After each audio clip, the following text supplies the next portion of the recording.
What if I told you that a single decision made by one ruler in a peaceful kingdom could destroy the prosperity of millions, trigger a conflict that would last decades, and fundamentally reshape how entire civilizations understood the nature of wealth itself? What if I told you that this decision wasn't about war, conquest, or revolution, but about something as simple as the price of fruit? And what if I told you that this exact same decision is being made right now, today, by leaders around the world, affecting the price of everything you buy, the job you work, and the future your children will inherit? Yet most people have no idea it's happening or why it matters. This is the story of two kingdoms that discovered something remarkable. They each possessed exactly what the other desperately needed. Their citizens were healthier, happier, and more prosperous when they traded with each other. Their friendship seemed destined to last forever. But then, their rulers made a choice that seemed perfectly reasonable, even wise. A choice that every government in history has faced. A choice that would teach them, and us, one of the most important lessons about how the modern world really works. You see, buried within this tale of kings and kingdoms, apples and oranges, is the secret to understanding why your smartphone costs what it does, why gas prices fluctuate, why some jobs disappear while others are created, and why the economic decisions made by politicians thousands of miles away can determine whether you can afford your morning coffee. By the time this story ends, you'll understand something that most world leaders struggle to grasp, something that economists debate endlessly, and something that affects every single purchase you make. The invisible forces that determine the true cost of everything in our interconnected world. But here's the twist. Understanding these forces won't just make you smarter about economics. It will fundamentally change how you see the world around you. You'll never look at a simple transaction the same way again. You'll understand the hidden battles being fought over every product on every shelf. And you'll know why the outcome of those battles determines not just what you pay, but whether entire communities thrive or struggle. This isn't just a story about trade. It's a story about human nature, unintended consequences, and the delicate balance between cooperation and competition that shapes our daily lives. It's about how the best intentions can create the worst outcomes, and how understanding the past can help us navigate an uncertain future. So, settle in, because what begins as a simple tale of two kingdoms and their fruit will end with you understanding one of the most powerful forces shaping our world today. A force so influential that mastering it can mean the difference between prosperity and poverty, between cooperation and conflict, between a future of abundance and a future of scarcity. The question isn't whether these forces will affect your life. The question is, will you understand them before they do? Let's find out. Our story begins in the verdant valleys of the eastern continent, where two remarkable kingdoms were about to learn that sometimes the most dangerous decisions are the ones that seem to make perfect sense. Our story unfolds in a world not so different from our own, where the fundamental forces of human nature, scarcity, and desire drive every decision. As we enter the kingdom of Pamelia and the Citrus Dominion, remember, every character you'll meet, every choice they make, and every consequence they face mirrors patterns playing out in boardrooms, government offices, and marketplace negotiations around the globe at this very moment. Pay attention to the details. The seeds of everything that follows are planted in these first moments of discovery. In the verdant valleys of the eastern continent, two remarkable kingdoms flourished under the gentle warmth of perpetual spring. The kingdom of Pamelia stretched across rolling hills where ancient apple orchards created a tapestry of pink and white blossoms each season. These weren't ordinary apples. Pamelian varieties possessed qualities that made them extraordinarily valuable. They stayed fresh for months without spoiling. Their flavors were unmatched anywhere in the known world, and they contained natural properties that promoted health and vitality. King Aurelius had inherited not just a throne, but a legacy of agricultural mastery that had taken generations to perfect. His subjects, the Pamelians, had developed sophisticated cultivation techniques, irrigation systems that seemed to coax magic from the soil, and harvesting methods that preserved the fruit's remarkable qualities. The kingdom's prosperity seemed assured, until one realized what Pamelia lacked entirely. To the south, across the Meridian Mountains, lay the Citrus Dominion, ruled by the brilliant Queen Solera. Her realm basked in subtropical warmth, where vast groves of orange trees created golden landscapes that stretched to the horizon. The oranges of the Citrus Dominion were legendary, bursting with flavor, rich in oils that had countless uses, and possessing medicinal properties that healers from distant lands sought desperately. The Citrians had mastered not only cultivation, but also processing techniques that created everything from preserves to perfumes, medicines to dyes.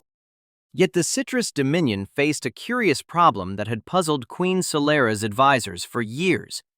Despite their abundance of oranges and the wealth they generated, the kingdom struggled with a peculiar deficiency that affected every citizen's daily life. The geographic separation of these kingdoms wasn't merely a matter of mountains and distance. The soil composition, climate patterns, and even the very air seemed designed by nature to favor one crop exclusively in each region. Pamelian soil, rich in specific minerals accumulated over millennia, proved utterly inhospitable to citrus cultivation. Every attempt to grow oranges in Pamelia had failed spectacularly, with trees withering despite the most careful attention from the kingdom's master gardeners. Similarly, the Citrus Dominion's warm, humid environment and alkaline-rich earth created perfect conditions for orange cultivation, but remained mysteriously hostile to apple trees. The few attempts to establish apple orchards had resulted in stunted growth, tasteless fruit, and eventual crop failure that left Citrian farmers bewildered and frustrated. Master trader Cornelius, a weathered man whose experience spanned both kingdoms, had spent decades observing this natural arrangement. His merchant caravans had crossed the Meridian Mountains countless times, and he had begun to notice patterns that would eventually reshape both realms.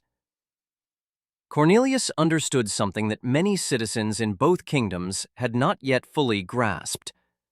Their apparent limitations might actually represent their greatest opportunity. The revelation began during one particularly challenging winter when Pamelia experienced its harshest season in living memory.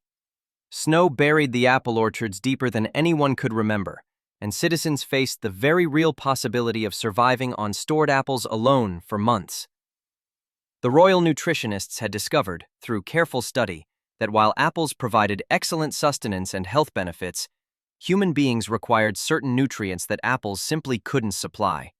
Nutrients that, coincidentally, oranges provided in abundance. Queen Solera faced a parallel crisis in the Citrus Dominion.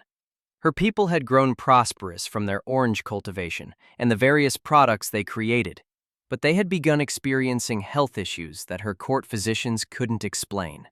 After extensive investigation, the Royal Medical Council determined that despite oranges' many beneficial properties, the Citrian diet lacked specific nutritional elements that were essential for long-term health and vitality, elements that existed in concentrated form within Pamelian apples. The solution seemed obvious, yet the practical challenges appeared insurmountable. The Meridian Mountains created a natural barrier that had discouraged contact between the kingdoms for generations. Trade routes were treacherous, transportation was expensive and risky, and neither kingdom had established diplomatic relations with the other. Most citizens in both realms viewed their neighbors as distant strangers with whom they shared little common ground. Cornelius recognized an opportunity that transcended these obstacles. His years of experience had taught him that successful trade required more than simply moving goods from one location to another. It demanded understanding the deeper needs of both communities, building relationships based on mutual benefit, and creating systems that could sustain long-term exchange, despite inevitable challenges. The master trader began his diplomatic mission by approaching King Aurelius with a carefully prepared presentation. He demonstrated how Pomelian apples could solve the citrus dominion's nutritional crisis, while potentially opening new markets that would bring unprecedented prosperity to Pomelia. The king, initially skeptical about dealing with foreign kingdoms, gradually became intrigued by the possibilities Cornelius described. Simultaneously, Cornelius made a similar presentation to Queen Solara, emphasizing how Citrian oranges could address Pomelia's dietary deficiencies while creating new revenue streams for the citrus dominion. Queen Solara, known for her innovative approaches to governance, immediately grasped the strategic implications and began planning how such an arrangement might benefit her people. The first experimental exchange took place during the spring trading season, when weather conditions made mountain crossings less hazardous. A small caravan of Pomelian merchants, loaded with carefully selected apples, made the journey south, while a corresponding group of Citrian traders traveled north with premium oranges. The exchange took place at a neutral location in the mountain passes, supervised by representatives from both kingdoms.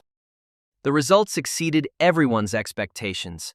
Pomelian citizens who tasted Citrian oranges for the first time discovered flavors and experiences they had never imagined. The orange's natural oils provided benefits that complemented their apple-based diet perfectly, while the variety added excitement to meals that had become routine over generations of apple consumption. Citrian citizens experienced similar revelations when they first encountered Pomelian apples.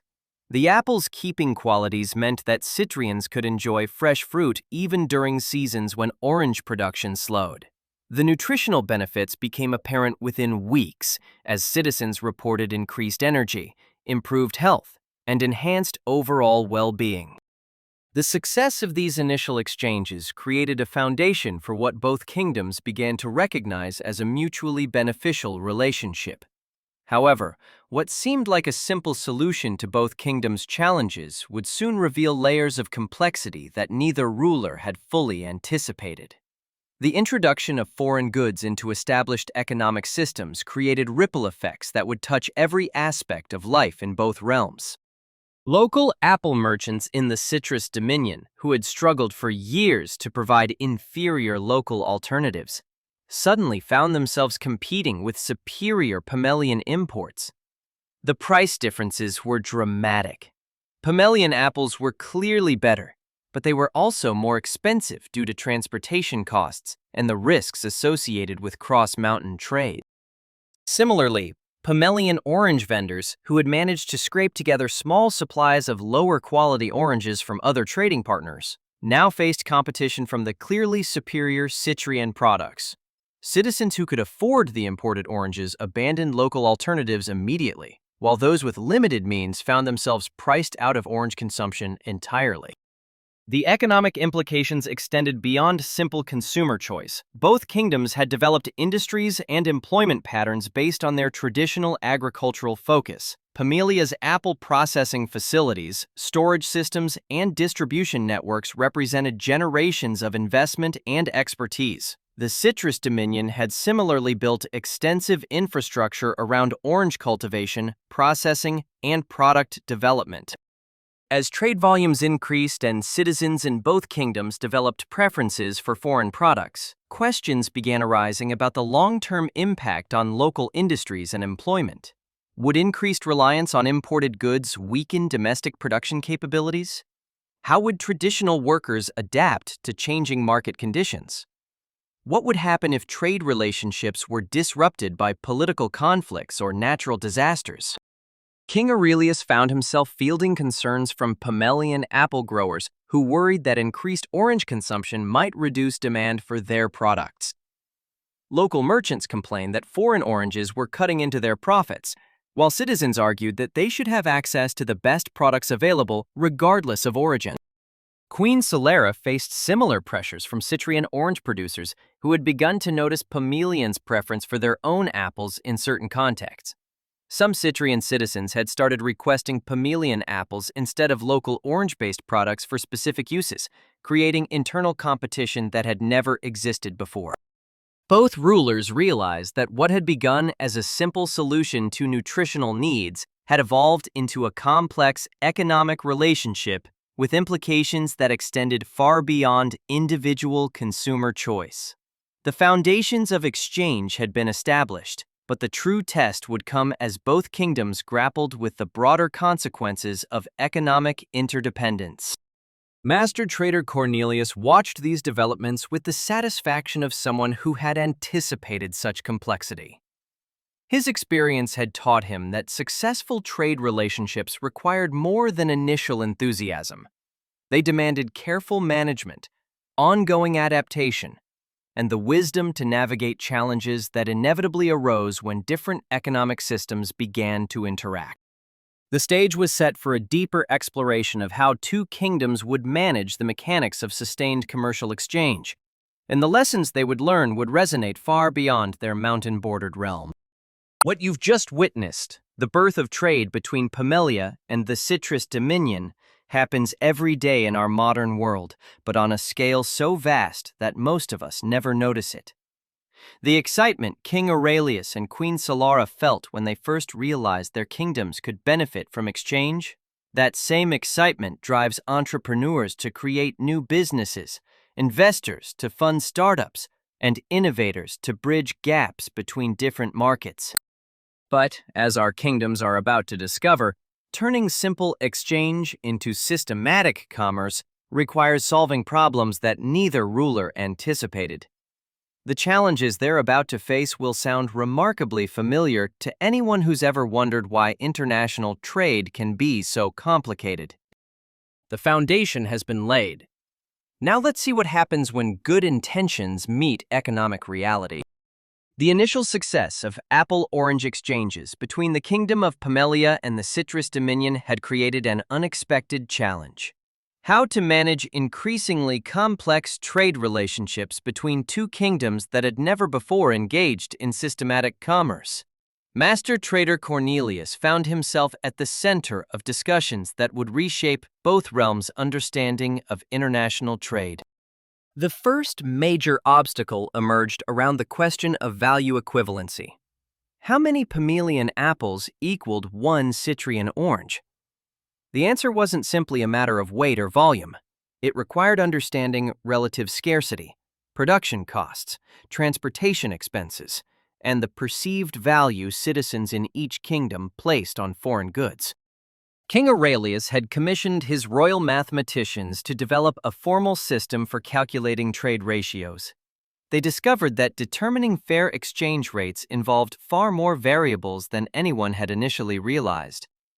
Pamelian apples required extensive cultivation techniques, specialized storage facilities, and careful harvesting methods that represented generations of accumulated knowledge.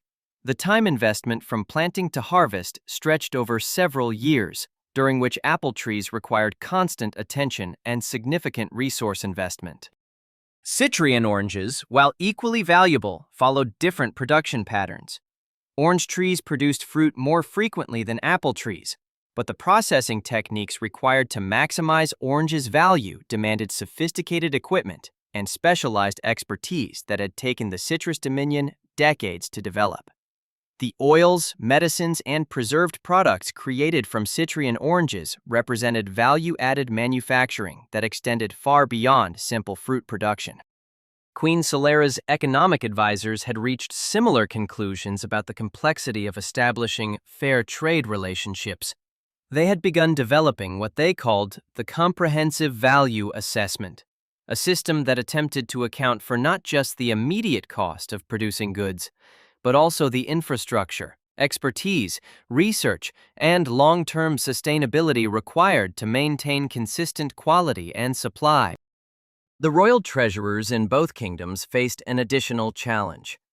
Their existing currency systems had evolved to support domestic commerce, but proved inadequate for international trade. Pamelian gold coins carried little meaning in the Citrus Dominion, where citizens had no established method for determining their value. Similarly, Citrian silver tokens meant nothing to Pamelian merchants who had never encountered them before. Cornelius proposed a solution that would become fundamental to international commerce: the establishment of exchange rates based on commonly accepted standards of value.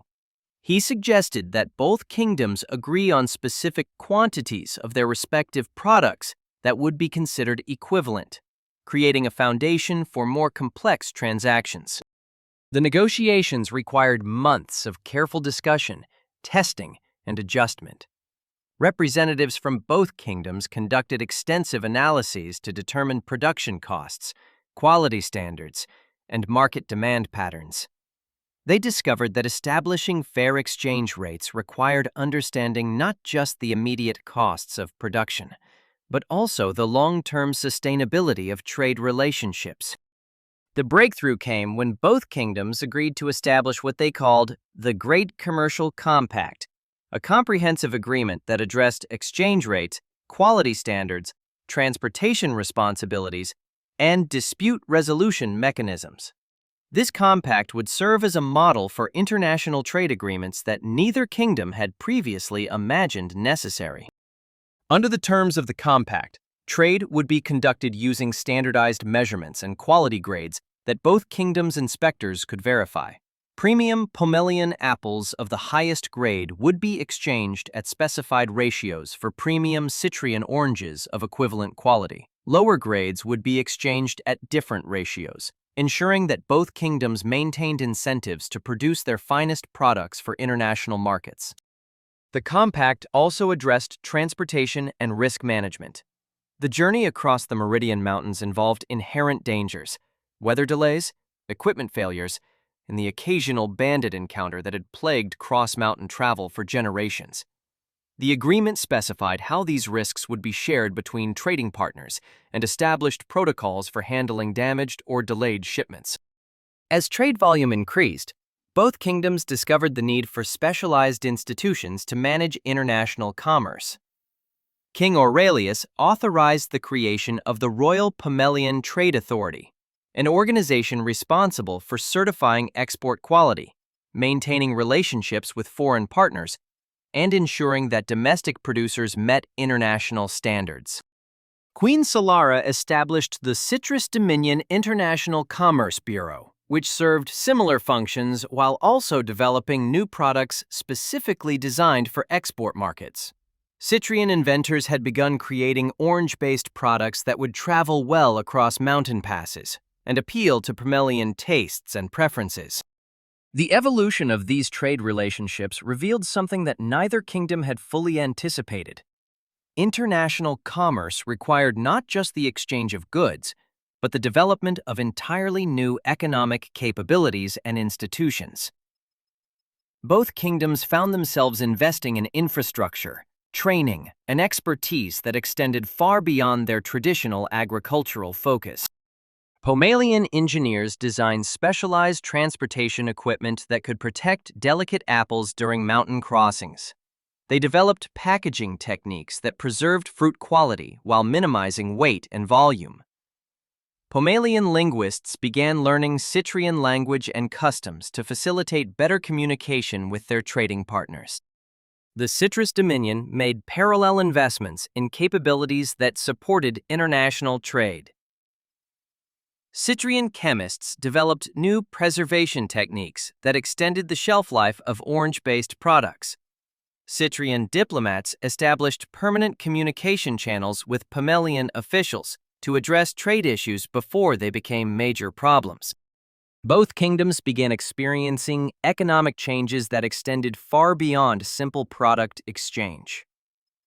The demand for export-quality goods created new employment opportunities and encouraged innovation in production techniques. Farmers in both realms began experimenting with methods that could increase yield and improve quality to meet international market standards. The success of agricultural trade encouraged citizens in both kingdoms to explore other potential exchange opportunities. Pomelian craftsmen discovered that Citrians valued their woodworking techniques, which utilized applewood and traditional methods that had been perfected over generations. Citrian artisans found markets in Pomelia for decorative items created using orangewood and citrus-based dyes that were unknown in the northern kingdom. These expanding trade relationships created what economists would later recognize as comparative advantage. the principle that different regions could benefit by specializing in producing what they did best and trading for goods that others produced more efficiently. Both kingdoms were beginning to understand this concept through direct experience, even though they lacked the formal economic theory to describe it. Master trader Cornelius watched these developments with growing appreciation for the complexity of international commerce. His initial focus on simple product exchange had evolved into something resembling a comprehensive economic relationship that touched nearly every aspect of life in both kingdoms. The merchants who regularly crossed the Meridian Mountains had become more than simple traders. They were cultural ambassadors, information carriers, and relationship builders who maintained connections between two previously isolated societies. Their reports about conditions, preferences, and opportunities in foreign markets influenced production decisions, investment choices, and policy development in both realms. However, as trade relationships deepened and both kingdoms became increasingly dependent on foreign goods, new challenges began emerging that would test the stability of their commercial partnership. Some Pomelian citizens had grown accustomed to Citrian oranges and now considered them essential rather than luxury items. When mountain weather delayed shipments, these citizens experienced genuine hardship that had political implications for King Aurelius. Similarly, Citrian citizens who had integrated Pomelian apples into their daily diets found themselves vulnerable to supply disruptions that had never affected their kingdom before. Queen Solara received complaints when trade delays created apple shortages that left citizens without products they had come to consider necessities rather than imports. Both rulers began to recognize that successful international trade relationships created interdependencies that brought benefits, but also introduced new forms of vulnerability. Citizens in both kingdoms were becoming accustomed to living standards that required sustained foreign trade to maintain. This realization would prove crucial as both kingdoms faced their next major challenge: the introduction of government policies designed to manage and control international commerce. The stage was being set for a fundamental shift in how both kingdoms approached trade relationships. What had begun as voluntary exchanges between willing partners would soon become subject to official government oversight, taxation, and regulation that would transform the nature of international commerce itself. King Aurelius and Queen Solara were about to discover that managing successful trade relationships required more than simply facilitating exchange between their citizens. It demanded careful consideration of how international commerce affected domestic industries, employment patterns, and the overall economic health of their respective kingdoms. Master trader Cornelius had created something beautiful. Two kingdoms working together, citizens enjoying unprecedented prosperity, and a system that seemed to benefit everyone involved.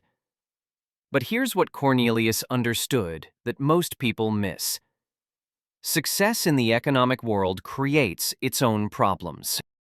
When trade works well, it changes everything. It shifts power balances, creates new dependencies, and threatens established ways of life. The very success of the apple-orange exchange was about to force both King Aurelius and Queen Solara into decisions that would test everything they believed about leadership, fairness, and what it means to protect your people. You see, the most dangerous moment in any relationship, whether between individuals, businesses, or nations, isn't when things are going badly. It's when things are going so well that you start to worry about what you might lose. Both kingdoms are about to learn this lesson the hard way. The morning sun cast long shadows across the marble floors of Pomelia's Grand Council Chamber as King Aurelius prepared to address his most trusted advisors about a matter that had been troubling him for months. The success of orange imports from the citrus dominion had created prosperity for many of his subjects, but it had also generated concerns that demanded immediate attention from the crown. Royal economist Maximilian had spent weeks preparing detailed reports that painted a complex picture of Pamelia's economic situation. While citizens enjoyed access to Citrian oranges and the prosperity that came from exporting apples, several troubling trends had emerged that threatened the kingdom's long-term stability. The most pressing concern centered around Pamelia's apple farmers and related industries. Despite strong export demand for premium Pamelian apples, many local producers were struggling to compete with the excitement and novelty that imported oranges brought to domestic markets. Citizens who could afford both products increasingly chose to spend their money on exotic Citrian goods rather than traditional local apples. Master Cooper Wilhelm, who had crafted apple storage barrels for 3 generations of his family, reported to the royal court that his business had declined significantly as citizens reduced their apple consumption in favor of oranges that required different storage methods. His specialized skills, developed over decades, were becoming less valuable as market preferences shifted toward imported goods. Apple merchant Cordelia, whose family had operated the kingdom's largest fruit distribution network for generations, faced similar challenges. Her extensive knowledge of apple varieties, quality assessment, and customer preferences provided little advantage when citizens increasingly preferred products she couldn't obtain locally. The profit margins on imported oranges were controlled by foreign traders and transportation specialists, leaving traditional apple merchants with reduced income and uncertain futures. King Aurelius had received numerous petitions from citizens whose livelihoods depended on apple-related industries: storage facility operators, processing equipment manufacturers, seasonal harvest workers, and even the specialized craftsmen who created apple harvesting tools all reported declining business as the kingdom's economy shifted toward imported goods. The king's advisors had identified an additional concern that extended beyond immediate economic impacts: Pamelia's growing dependence on foreign suppliers for products that citizens now considered essential. Royal strategic planner Isabella warned that this dependence created vulnerabilities that could be exploited by unfriendly foreign powers or disrupted by natural disasters that affected cross-mountain trade routes. Queen Solera faced remarkably similar challenges in the citrus dominion, though the specific details differed based on her kingdom's circumstances. Citrian orange producers had begun complaining that citizens were spending increasing amounts of money on imported Pamelian apples, reducing demand for local orange-based products and services. The parallel concerns in both kingdoms reflected a fundamental economic principle that neither ruler had fully anticipated. International trade created winners and losers within each society, and managing these distributional effects required careful government policy intervention. After extensive deliberation with his advisory council, King Aurelius made a decision that would reshape international commerce between the two kingdoms. He would implement what his economists called royal commerce taxes, additional charges that citizens would pay when purchasing imported goods. These charges would serve multiple purposes: generating revenue for the royal treasury, protecting domestic industries from foreign competition, and reducing the kingdom's dependence on imported products. The royal decree establishing these commerce taxes was carefully crafted to address Pamelia's specific economic concerns while maintaining the benefits of international trade. The taxes would be calculated as a percentage of the imported goods' value, ensuring that more expensive foreign products carried proportionally higher tax burdens. King Aurelius announced that all oranges imported from the citrus dominion would be subject to a 25% royal commerce tax, payable by Pamelian citizens at the time of purchase. This tax would be collected by royal tax assessors and deposited in the royal treasury, where it would fund infrastructure improvements, support for displaced apple workers, and strategic reserves to protect the kingdom during potential trade disruptions. The announcement of these new taxes created immediate reactions throughout Pamelia. Citizens who had grown accustomed to purchasing Citrian oranges discovered that their favorite imported goods had become significantly more expensive overnight. A premium orange that had previously cost 1 Pamelian gold coin now required 1¼ coins, representing a substantial increase for most citizens. Local apple merchants and related industries celebrated the royal decree, recognizing that higher prices for imported oranges would make domestic apples more competitive. Cooper Wilhelm reported immediate increases in barrel orders as citizens returned to purchasing apples that required his specialized storage containers. Apple farmers anticipated increased demand for their products as price-conscious citizens sought alternatives to expensive imported oranges. However, the implementation of royal commerce taxes also created unintended consequences that King Aurelius hadn't fully anticipated. Citizens who had come to depend on oranges for specific nutritional needs faced genuine hardship when prices increased beyond their financial means. Some citizens continued purchasing oranges despite the higher costs, reducing their spending on other goods and services in ways that affected different sectors of Pamelia's economy. Master trader Cornelius found himself navigating increasingly complex negotiations with Cyprian trading partners, who were understandably concerned about reduced demand for their products in Pamelian markets. The commerce taxes hadn't affected the prices that Cyprian producers received, but they had reduced the total volume of oranges that Pamelian citizens could afford to purchase. Queen Solara learned about King Aurelius's commerce taxes through her diplomatic channels and faced a strategic decision that would affect the future of international trade between their kingdoms. Her advisors presented several options. She could implement similar taxes on Pamelian apple imports, seek negotiations to reduce or eliminate the taxes, or accept the reduced trade volume as the new normal. The Citrus Dominion's economic situation had been affected differently by international trade than Pamelia's circumstances, but Queen Solara faced pressure from her own citizens and industries to respond to King Aurelius's policy changes. Cyprian orange groves had expanded production to meet Pamelian export demand, and the sudden reduction in that market threatened to create economic hardship for citizens who had invested in increased orange production capacity. After consulting with her advisory council, Queen Solara decided to implement her own royal commerce taxes on Pamelian apple imports, matching the 25% rate that King Aurelius had established. Her decision was motivated partly by a desire to protect Cyprian industries, but also by recognition that unilateral tax policies could create unfair advantages that would undermine long-term trade relationships. The implementation of matching commerce taxes in both kingdoms created what economists would later recognize as a trade war, a situation where multiple countries implement retaliatory policies that reduce overall trade volume and economic efficiency. Neither King Aurelius nor Queen Solara had intended to harm their kingdom's citizens, but their well-intentioned policies were beginning to create exactly those effects. Citizens in both kingdoms found themselves paying higher prices for foreign goods that had become integral parts of their daily lives. The commerce taxes generated revenue for both royal treasuries, as intended, but they also reduced the total volume of trade between the kingdoms and eliminated many of the economic benefits that international commerce had previously provided.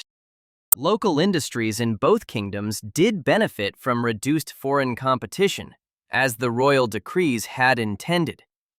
Pamelian apple merchants experienced increased business as citizens sought alternatives to expensive imported oranges. Cyprian orange producers faced less competition from imported apples that had become more expensive due to Queen Solara's matching tax policies. However, the overall economic impact of these policies proved more complex than either ruler had anticipated.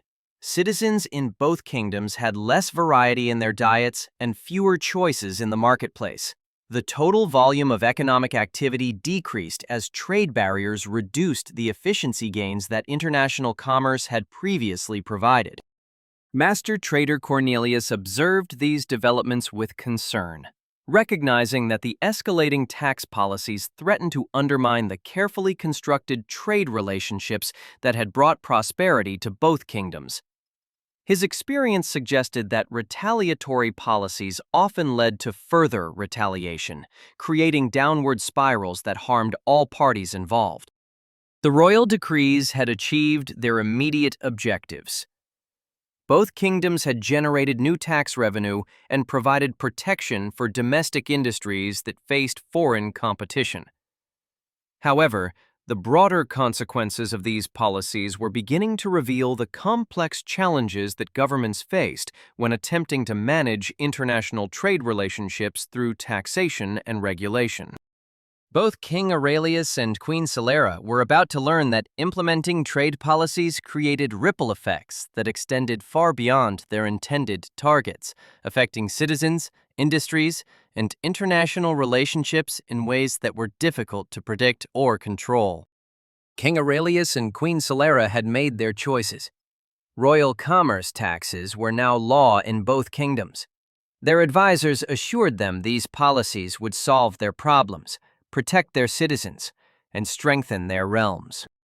But here's something about economic policy that every leader discovers too late. The moment you pull one lever in a complex system, a dozen other things start moving in ways you never expected. The royal decrees were just the beginning. What happens next will show you why economists spend sleepless nights worrying about unintended consequences, and why the most well-intentioned policies sometimes create the very problems they were designed to solve. Watch carefully. The patterns you're about to see don't just apply to medieval kingdoms trading fruit. They apply to every trade war, every economic policy debate, and every time a government tries to protect its citizens by controlling the marketplace. The real education is about to begin. 6 months after the implementation of royal commerce taxes in both kingdoms, the long-term consequences of these policies were becoming apparent to citizens and rulers alike. What had seemed like straightforward solutions to protect domestic industries had created a web of interconnected effects that neither King Aurelius nor Queen Solera had fully anticipated. In the kingdom of Pamilia, the impact of higher orange prices had spread far beyond simple consumer choice. Citizens who continued purchasing expensive imported oranges had reduced their spending on other goods and services to accommodate the higher costs. Local taverns reported decreased business as citizens spent their discretionary income on taxed oranges rather than entertainment. Clothing merchants, craft suppliers, and other non-food retailers experienced declining sales as citizens adjusted their budgets to maintain access to products they now considered essential. The royal tax collectors had indeed generated significant additional revenue from the commerce taxes, as King Aurelius had intended. However, the economic activity that these taxes displaced had reduced other tax revenues, creating a complex net effect that royal economists were still trying to calculate accurately. Income taxes declined as businesses experienced reduced sales. Property values in commercial districts decreased due to lower foot traffic, and licensing fees from entertainment venues dropped as citizens spent less on leisure activities. Apple farmer Garrett, whose orchards had initially benefited from reduced orange competition, discovered that the situation was more complicated than he had expected. While domestic apple sales had increased, the reduced overall trade volume between the kingdoms had also decreased demand for Pamelian apple exports to the citrus dominion.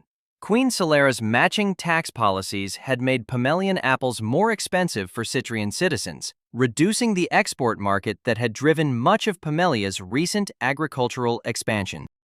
The specialized storage facilities, processing equipment, and transportation infrastructure that Pamilia had developed to support apple exports were now operating at reduced capacity. Workers who had been employed in export-related industries faced layoffs as trade volume declined. The economic benefits that had justified these investments were disappearing as commerce taxes reduced international trade efficiency. Master Cooper Wilhelm experienced this complexity firsthand. His barrel-making business had initially recovered as citizens returned to purchasing domestic apples that required his storage containers. However, he soon discovered that many of his previous customers had been export merchants who purchased barrels for shipping apples to the citrus dominion. As export volumes declined due to Queen Solera's retaliatory taxes, Wilhelm's business gains from domestic sales were offset by losses from the export market. In the citrus dominion, Queen Solara observed similar patterns affecting her kingdom's economy. Citrian citizens who continued purchasing expensive Pomelian apples had reduced their spending on local goods and services. Orange-based industries that had expanded to serve domestic markets found themselves competing not just against imported apples, but against reduced consumer spending power caused by higher apple prices. Orange Grove operator Miranda had invested significantly in expanding her orchards to meet both domestic and export demand. The reduced export market to Pomelia, caused by King Aurelius's commerce taxes, had left her with excess production capacity and debt obligations that were becoming difficult to manage. The domestic market couldn't absorb all the oranges she had planned to export, creating downward pressure on local orange prices that affected all Citrian producers. The transportation and logistics industries in both kingdoms faced particularly complex challenges. Mountain crossing specialists like cargo coordinator Marcus had built their businesses around increasing trade volumes between the kingdoms. The commerce taxes had reduced trade volumes significantly, leaving transportation capacity underutilized and threatening the viability of the infrastructure that supported cross-mountain commerce. Marcus discovered that the fixed costs of maintaining mountain routes, security services, and specialized equipment meant that reduced trade volumes increased per-unit transportation costs for the goods that continued to be traded. This created a negative feedback loop, where higher transportation costs made foreign goods even more expensive, further reducing demand and trade volume. Both kingdoms began experiencing secondary effects that extended beyond immediate economic impacts. The reduced interaction between Pomelaean and Citrian merchants had decreased cultural exchange and information sharing that had benefited both societies. Technological innovations, artistic techniques, and agricultural improvements that had previously spread between kingdoms through trade relationships were no longer being shared as effectively. The diplomatic relationship between King Aurelius and Queen Solara had also been strained by their retaliatory tax policies. What had begun as a cooperative trade relationship was evolving into economic competition that created mistrust and suspicion. Each ruler wondered whether their counterpart was planning additional policy changes that might further disadvantage their kingdom's citizens and businesses. Royal advisors in both kingdoms began receiving reports about alternative trade routes and potential new trading partners.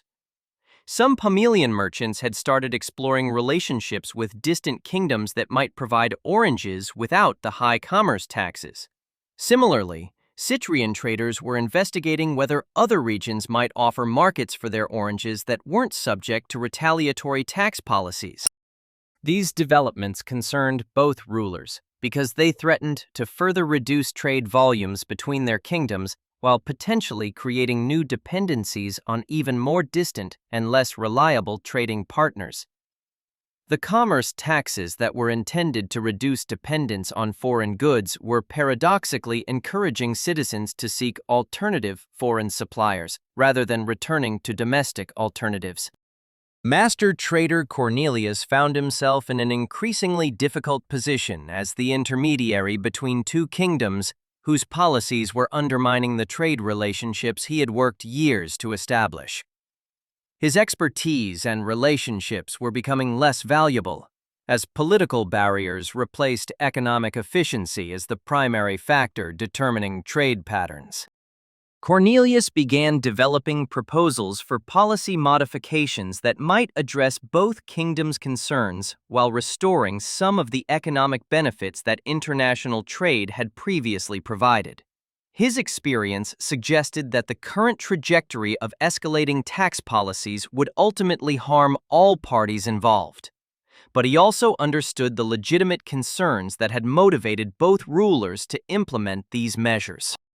The master trader's analysis revealed a fundamental challenge that both kingdoms faced: how to capture the benefits of international trade while managing its disruptive effects on domestic industries and employment.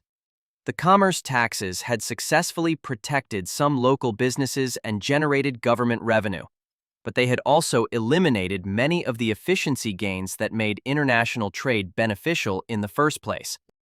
Citizens in both kingdoms were beginning to express frustration with the unintended consequences of their rulers' policies. Pomelian citizens complained about higher orange prices and reduced variety in the marketplace. Citrian citizens faced similar issues with expensive imported apples and fewer consumer choices. Both populations were experiencing reduced living standards despite their government's efforts to protect domestic industries. The situation was becoming politically challenging for both King Aurelius and Queen Solara. Citizens who had benefited from international trade were pressuring their rulers to reduce or eliminate commerce taxes. Meanwhile, domestic industry representatives continued advocating for protection from foreign competition. Both rulers found themselves trying to balance competing demands from different segments of their populations. Economic data from both kingdoms revealed that the commerce taxes were creating what economists would later term deadweight losses, economic value that was being destroyed rather than simply transferred from one party to another. The taxes were not just redistributing wealth within each kingdom, they were eliminating wealth that had previously been created through efficient international exchange. The royal treasuries in both kingdoms had indeed collected significant tax revenue from commerce taxes, as their economic advisors had projected. However, the broader economic impacts of these policies were reducing overall economic activity in ways that affected other tax revenues. The net fiscal benefit of the commerce taxes was proving to be much smaller than the gross revenue figures suggested.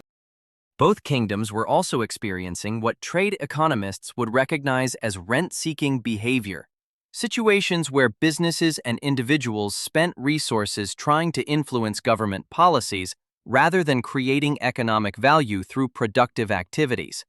Apple merchants in Pomelia lobbied for higher taxes on orange imports. Orange producers in the Citrus Dominion advocated for increased taxes on apple imports. These lobbying efforts consumed time and resources that might otherwise have been used for productive economic activity. The complexity of managing these competing interests was revealing limitations in both kingdoms' policy-making processes. Neither King Aurelius nor Queen Solara had anticipated the full range of consequences that would result from their commerce tax policies. The interconnected nature of modern economies meant that policies designed to affect specific sectors had ripple effects throughout their societies. As both rulers prepared to address these challenges, they were about to discover that the lessons from their experience with commerce taxes had parallels in the broader history of international trade relationships. The conflicts they were navigating had been experienced by countless other societies throughout history, and understanding these historical patterns would prove crucial for developing effective solutions to their current difficulties. The citizens of both kingdoms were learning what people throughout history have discovered when their leaders try to manage economic relationships through force rather than cooperation. Everybody loses something, even the people you're trying to protect. But before King Aurelius and Queen Solara could figure out how to escape the trap they had created, Master Trader Cornelius was about to share something that would change their entire perspective. You see, Cornelius had lived long enough and traveled far enough to recognize the patterns unfolding in their kingdoms. What seemed like a unique crisis to the two rulers was actually part of a story that had been repeated countless times throughout human history. The names changed, the products were different, but the fundamental dynamics remained remarkably consistent. These historical echoes would reveal not just how the kingdoms had reached their current predicament, but more importantly, how they might find their way out of it. Sometimes the most powerful solutions come from understanding that your problems aren't as unique as you thought. As King Aurelius and Queen Solara struggled with the unintended consequences of their commerce tax policies, Master trader Cornelius realized that their kingdom's experiences paralleled historical conflicts that had shaped international trade relationships for centuries. His extensive travels and studies had exposed him to stories from distant lands where similar policies had created comparable challenges and opportunities. Cornelius requested audiences with both rulers to share historical examples that might inform their current policy decisions. His presentation would reveal that the Kingdom of Pomelia and the Citrus Dominion were not the first societies to discover the complex trade-offs between protecting domestic industries and capturing the benefits of international commerce. The most relevant historical example came from the Great Tropical Alliance, a confederation of island kingdoms that had existed several centuries before either Pomelia or the Citrus Dominion had been established. These island kingdoms had developed sophisticated trade relationships based on their specialized agricultural products. Some islands produced exceptional spices, others cultivated unique varieties of tropical fruits, and still others had mastered the production of valuable fibers and textiles. The Spice Islands, which were renowned throughout the known world for their pepper and cinnamon production, had faced economic pressure from the Fiber Federation, whose citizens had developed preferences for imported tropical fruits rather than traditional fiber-based products. The Spice Island rulers had implemented what they called import duty assessments on tropical fruits, intending to protect their domestic spice processing industries and reduce their citizens' dependence on foreign goods. The Fiber Federation had responded with matching duties on spice imports, creating a trade conflict that historians called the Great Tropical War. This conflict had lasted nearly 2 decades and had ultimately harmed all participating kingdoms through reduced trade volumes, higher consumer prices, and the elimination of economic efficiencies that international exchange had previously provided. Cornelius explained that the Great Tropical War had been resolved only when a new generation of rulers had recognized that their society's prosperity depended more on overall economic growth than on protecting specific industries from foreign competition. The resolution had involved gradual reduction of trade barriers, combined with domestic policies that helped displaced workers transition to new industries that could compete effectively in international markets. The lessons from this historical example were particularly relevant because the Great Tropical Alliance had faced challenges remarkably similar to those confronting Pomelia and the Citrus Dominion. The island kingdoms had discovered that protecting domestic industries through trade barriers was less effective than helping those industries adapt and improve their competitiveness through innovation, efficiency improvements, and specialization in areas where they held genuine advantages. A more recent historical parallel came from the Continental Trading Empire, a vast confederation of kingdoms that had attempted to manage trade relationships through comprehensive taxation and regulation systems. The Continental Trading Empire had developed elaborate bureaucracies to assess, collect, and enforce trade taxes on hundreds of different products exchanged between dozens of kingdoms. The empire's trade management system had initially appeared successful, generating enormous tax revenues and providing protection for domestic industries throughout the Confederation. However, the administrative costs of managing such a complex system had eventually exceeded the benefits it provided. Citizens throughout the empire had faced higher prices, reduced product variety, and increased bureaucratic interference in their economic activities.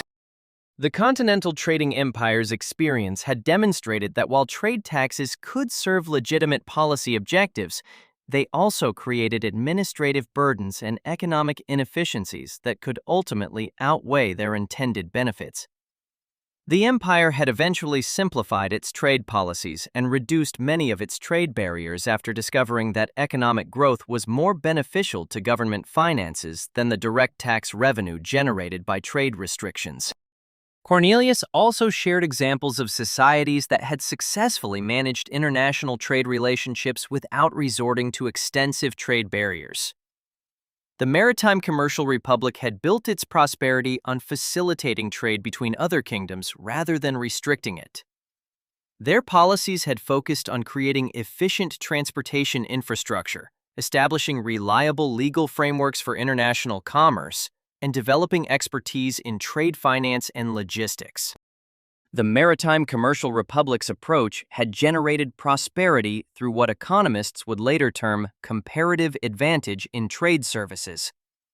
Instead of trying to produce everything domestically or protect domestic industries from foreign competition, the Republic had specialized in activities that supported international commerce and had prospered by making trade more efficient for all participating parties. These historical examples revealed several important principles that both King Aurelius and Queen Solara could apply to their current situation. First, trade policies that focused on restricting imports often created retaliatory responses that reduced overall trade volumes and economic efficiency. Second, protecting domestic industries through trade barriers was generally less effective than helping those industries improve their competitiveness through innovation and specialization. Third, successful trade policies required understanding the interconnected nature of modern economies, where policies affecting specific sectors created ripple effects throughout society. Fourth, the administrative costs and economic inefficiencies created by complex trade barriers often exceeded the benefits they were intended to provide. Most importantly, the historical examples demonstrated that sustainable prosperity required policies that increased overall economic activity rather than simply redistributing existing wealth between different sectors or groups. Trade barriers might protect specific industries, but they typically reduce the total economic pie available to society as a whole. Cornelius concluded his historical analysis by noting that the most successful societies had been those that embraced change and adaptation rather than trying to preserve existing economic patterns through government protection. Citizens and businesses in these societies had developed resilience and flexibility that allowed them to prosper even as economic conditions evolved and international competition increased. The Master Trader's presentation provided both rulers with a broader perspective on their current challenges and potential solutions. However, applying these historical lessons to their specific circumstances would require careful consideration of their kingdom's unique characteristics, citizen needs, and political constraints. As King Aurelius and Queen Solara contemplated these historical parallels, they began to recognize that their commerce tax policies represented just one approach to managing international trade relationships. The question they now faced was whether they could develop alternative policies that would address their legitimate concerns while avoiding the negative consequences that had harmed other societies throughout history. The path forward would require not just economic wisdom, but also the political courage to modify policies that had created both benefits and costs for different segments of their populations. Both rulers were about to discover that successful leadership in an interconnected world required balancing multiple competing interests while maintaining focus on long-term prosperity for all citizens. Master Trader Cornelius had opened the rulers' eyes to the weight of history, showing them that their struggles with commerce taxes and trade relationships were part of an ancient human story.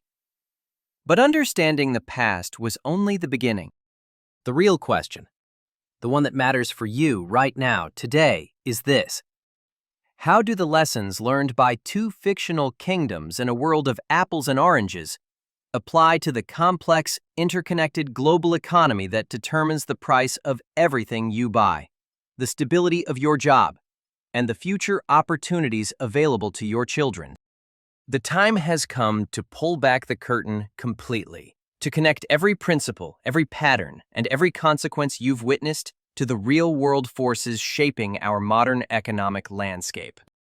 What you're about to discover will transform how you understand not just international trade, but the hidden economic battles being fought over every product, every service, and every policy decision that affects your daily life.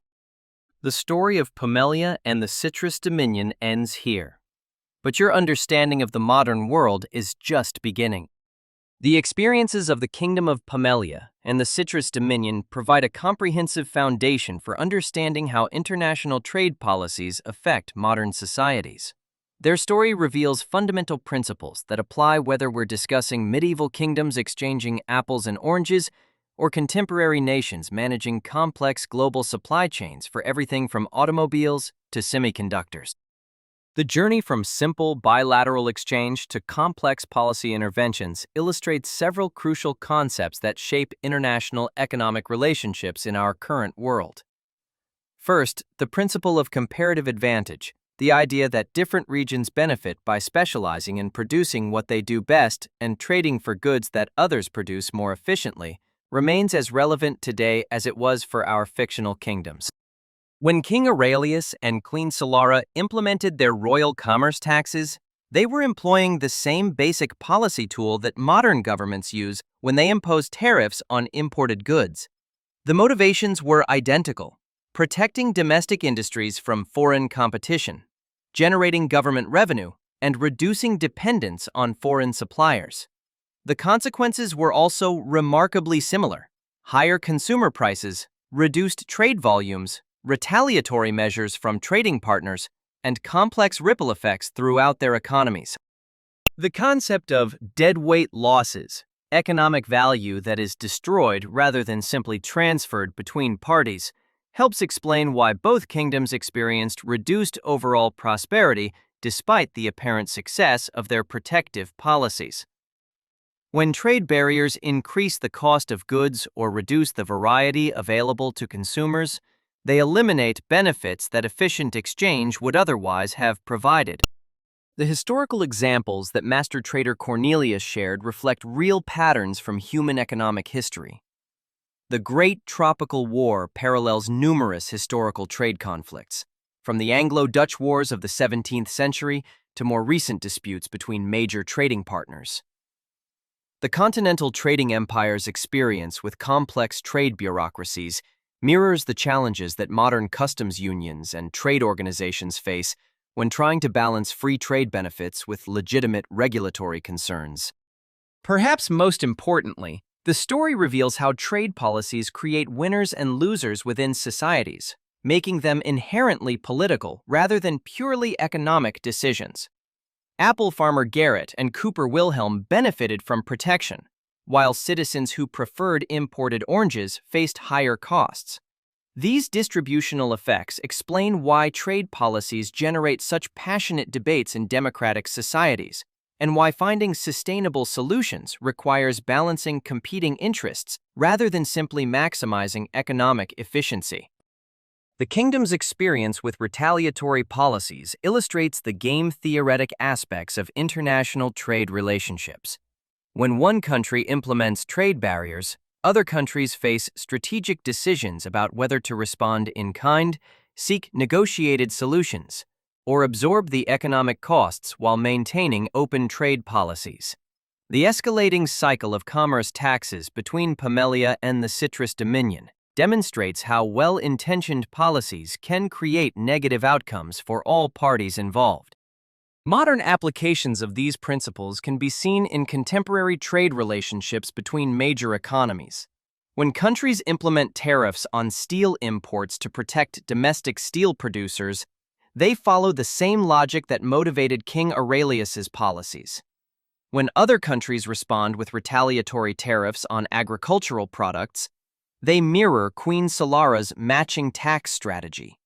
The economic consequences, higher consumer prices, reduced trade volumes, and disrupted supply chains, parallel the experiences of our fictional kingdoms. The emergence of global value chains adds complexity that even our sophisticated kingdoms didn't face. Modern production processes often involve components and materials sourced from multiple countries, meaning that trade barriers can increase cost for domestic producers who rely on imported inputs. This interconnectedness makes the ripple effects of trade policies even more complex and far-reaching than those experienced by Pamelia and the Citrus Dominion. Environmental considerations represent a modern dimension of trade policy that extends beyond our kingdom's agricultural focus.